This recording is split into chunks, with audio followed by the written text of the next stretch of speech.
وسهلا فيكم. اهلا فيك استاذ انطونيو. اهلا بالاستاذ روي.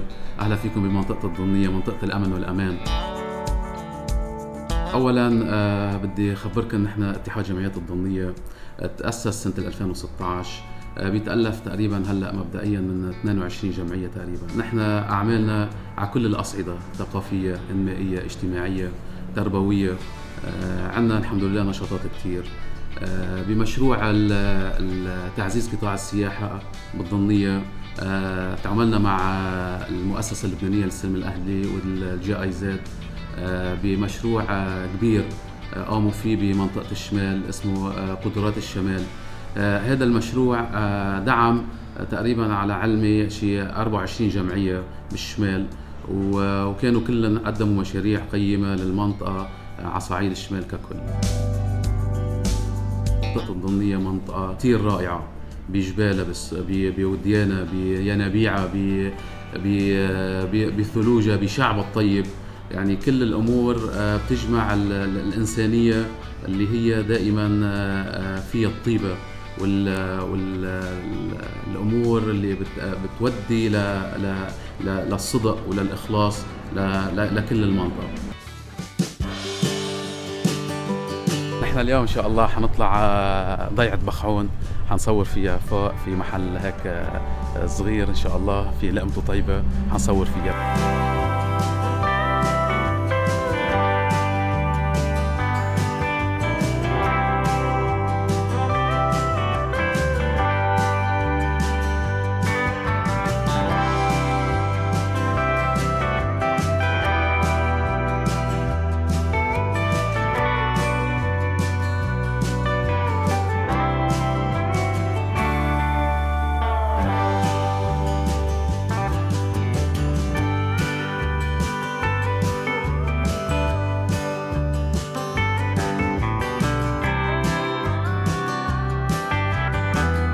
اهلا وسهلا فيكم بالضمنيين. نحن اليوم حنبلش مشوارنا ببخعون.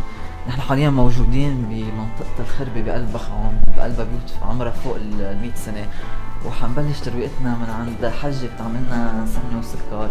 ان شاء الله بتعجبك وتكون على ذوقك ان شاء الله. تفضل.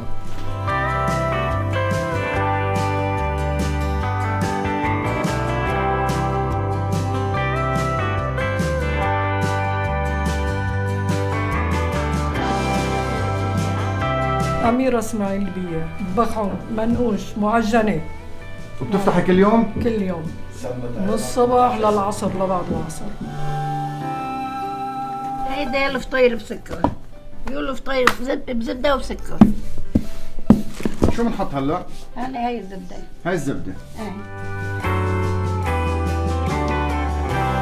وبعدين السكر. هذا السكر ايه.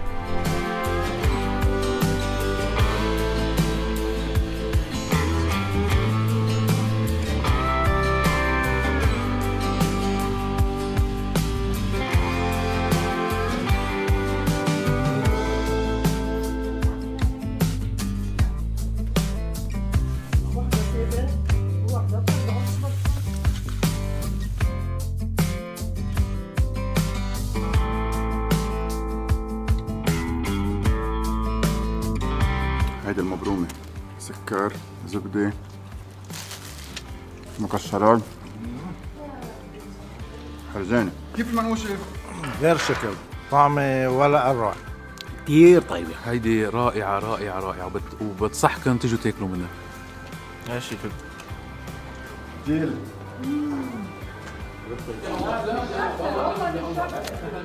راح. عشان تخيل فيلم. خليكم خلصوا أكلتكم قبل. حلفت بالعظيم. لا ولا شو بكون يا عمي؟ ناكل جبنة من فيلم. بس طلع البيتزا.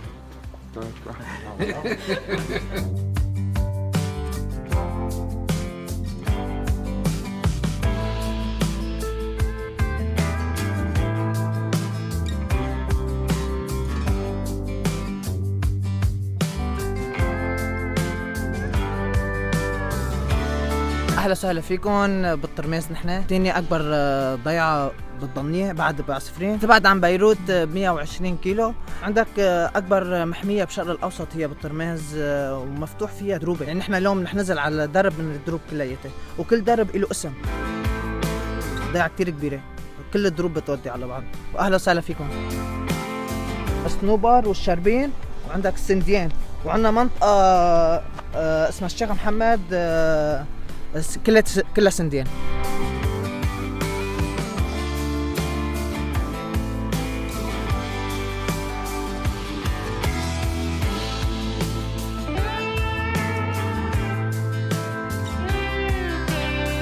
ساعة البجعة الضنية دايما بقول أطيب حلاوة الجبن. بس أنا برمين عدد ضيع بيناتهم بخعون، بيناتهم سير، بيناتهم حالة العزيمة وغير ضيع كمان. بس ولا مرة فكرت قديش عندهم غابات حلوة. تمشي بالغابة تحت سنوبرات متروكة، تسمعوا الطبيعة والعصافير، وتنبسطوا من وادي من جبل لجبل.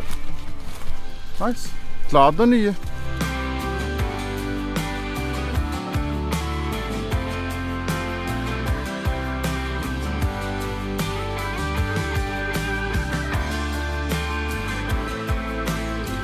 عندك العرزال، بتقدر اي حدا ما عنده جروب يجي يقعد هون كل النهار ويتصوروا ويقعدوا.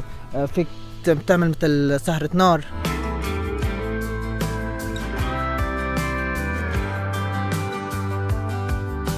سبحان الله، مش معقول هالشجرة واقفة عم بتطلع وما عم بفهم كيف راكبة هي على بعضها، مثل كأنه ربنا طلعها كرمال تكون عرزال.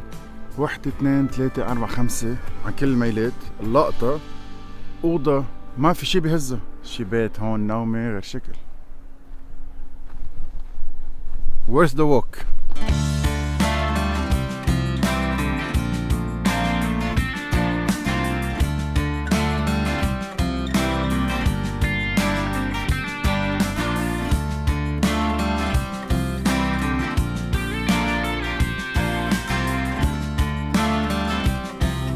يا اهلا وسهلا فيكم وبالشباب كلها سوا. انا آلاء السعاده، دارسه دورات ارشاد محلي. هلا بعد شوي طالعين على معابد السفيره. السفيره بشكل عام علوها عن سطح البحر 1100 متر، وبعيده عن طرابلس 35 كيلومتر. بالنسبه للحصن اللي فوق عالي عن البحر تقريبا 1350 كيلومتر. اقدم معبد هو هيدا، يرجح انه انعمل تقريبا بالقرن الاول الميلادي. بعدها هيدا وهيداك بعدين بالقرن الثاني والثالث ميلادي. هلا بيقولوا انه المنطقه السفيره مسميه السفيره لانه اجى القائد سيفيروس واتخذ هون السفيره مقر له. فمن هالمنطق بيقولوا انه السفيره سمت السفيره على بالنسبه للاسم سيفيروس.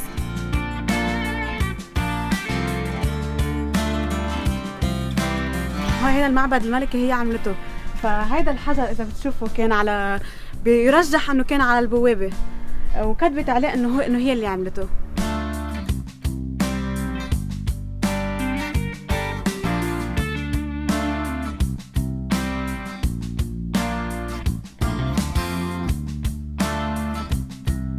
كيف ثابت امبارح كنا بنيحة وزيته كوبي بيست.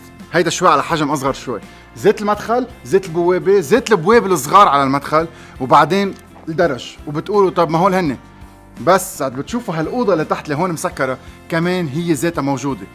بزيت التفصيل، زيت طريقه الحجار، الدرج اللي بيطلع، الفيو على الجبل لفوق، زيته.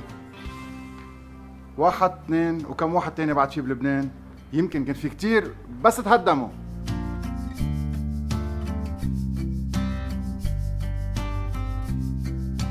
الرومان نقوا هالمنطقة لأنه بقلبها 3 أنواع شجر كرمال يستثمروا الحطب ويودوه على الجنوب، ولأنه موجود هيدا بين نهرين.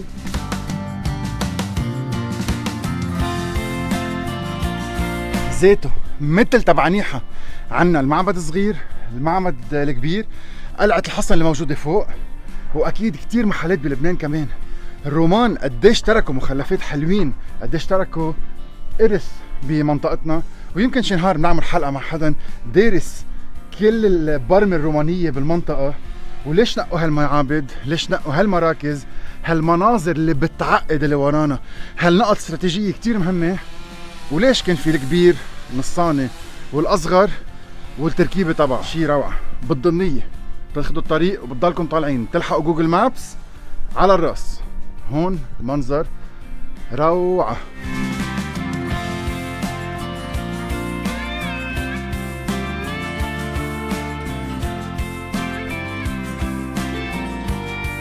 اهلا وسهلا فيكم ببيت السلطان. بيت السلطان هو بيت تراثي موجود بكفر بنينة الضنية. هو بيت بمطل رائع بمناخ متوسط وجيد مناسب للجميع. بيت بيجمع المحبة والكرم والضيافة.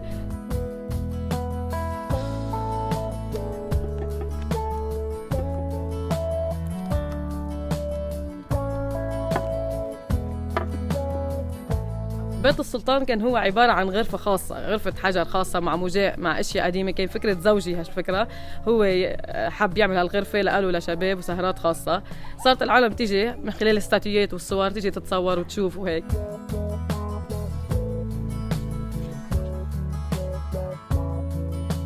هون بنستقبل ضيوفنا على الترويقة البلدية.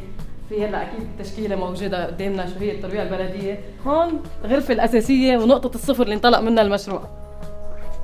فكرة البداية كانت بهاي الغرفة، كانت غرفة تجمع سهرات الشباب بمحبة وسهر وتسلية مع أفكار تردنا كيف كانوا جددنا عايشين.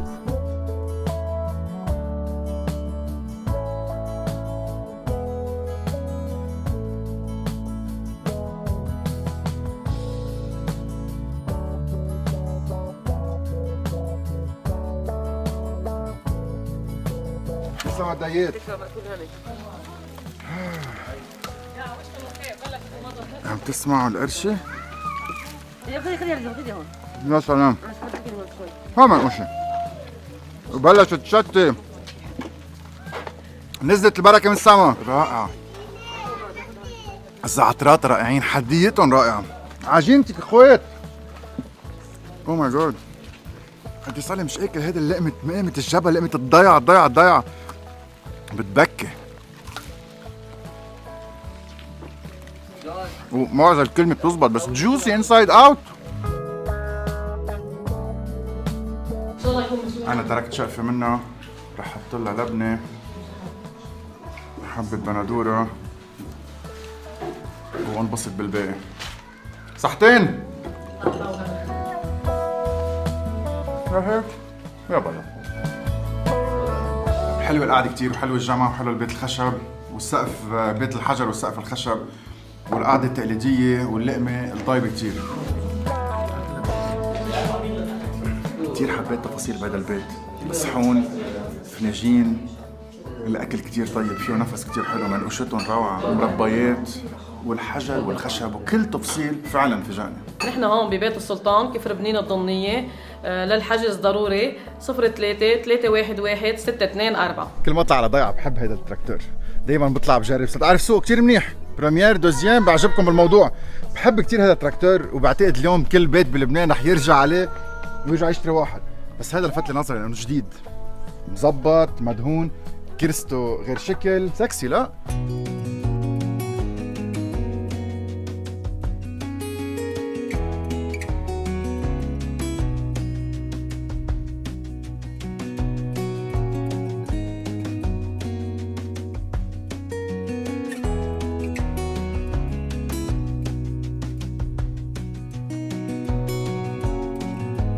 You are in Jordan Rabin. Welcome to my house.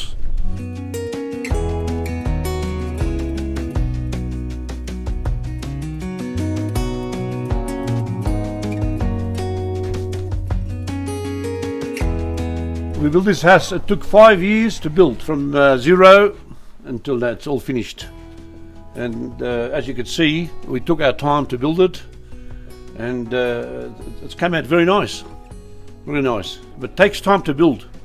And patient. Yeah, I went to Australia in 1977 when I was about 10 years of age, and I used to travel back to Lebanon every now and then.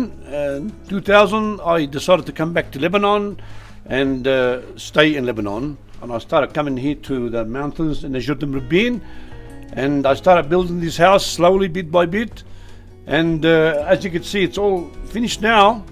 And welcome to my house. اهلا وسهلا فيكم. نحن هلا بمربين على ارتفاع 1700 متر. مربين بتبلغ مساحته حوالي 40,000 متر. نحن هلا بالمزرعه، وهذا البيت البابا كان عمله بدايه لنا للعائله وللاصدقاء. كنا نطلع ناكل سوا ننبسط، فقلنا ليه ما بنكبر هيدا الشيء وصيروا كلياتكم عائلتنا وصير كلياتنا نجي ناكل هون مع بعض على الصاج، نعمل ترويقه بلديه. ان شاء الله لبعدين رح بيصير في عنا منامه ورح يصير في عنا غداء. اهلا وسهلا فيكم، بتمنى كلياتكم تجوا تشاركونا مثل ما انتم يعني. 71 43 60 45. اهلا وسهلا فيكم. زير فطاير بكشك.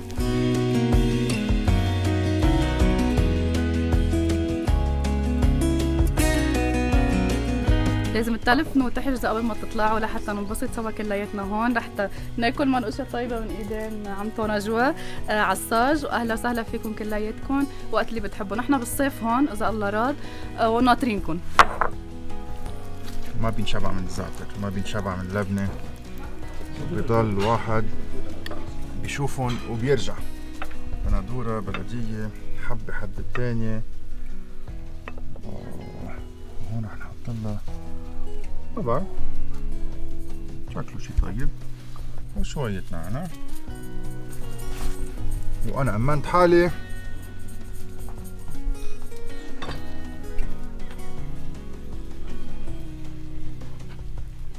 بيقنا على شكل.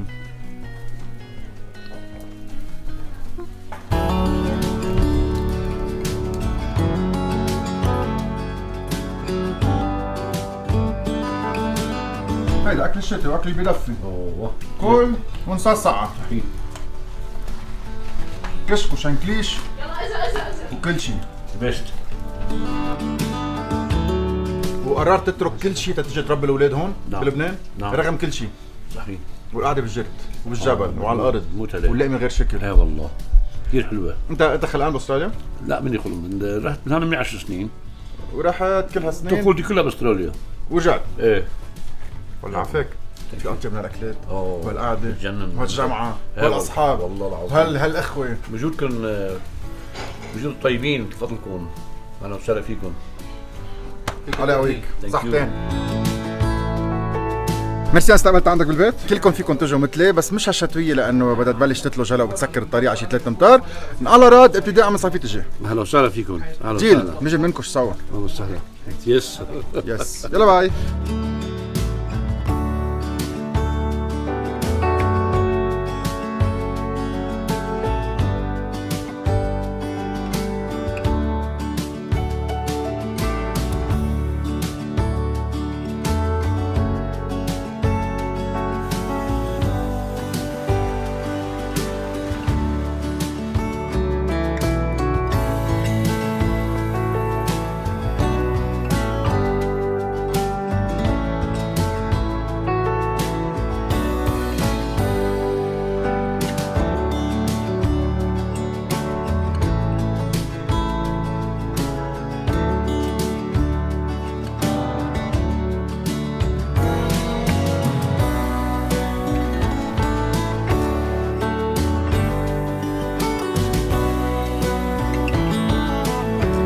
هلا وصلنا على مغارة الزحلين. هالمغارة من أجمل المواقع الطبيعية بالضمية. هي مغارة طبيعية كلسية فيها 3 طبقات فيهم بقلبهم تجاويف. قبل ما تفوتوا على مغارة لا تنسوا تختبروا النشاطات اللي منهم النزول على درج طويل بنص الطبيعة أو الركوب بسكة حديدية. جربوا الجسر اللي بيربط المغارة بكرة تانية مثل حقل العزيم وسير.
ما أجمل منظر الضباب والوادي من أعالي جبال ال40. وهلا نحن بمنتجع أعالي جبال ال40 اللي بيوفر لكم عدد كبير من النشاطات اللي بيخليكم تشوفوا المنظر الفريد للمنطقة.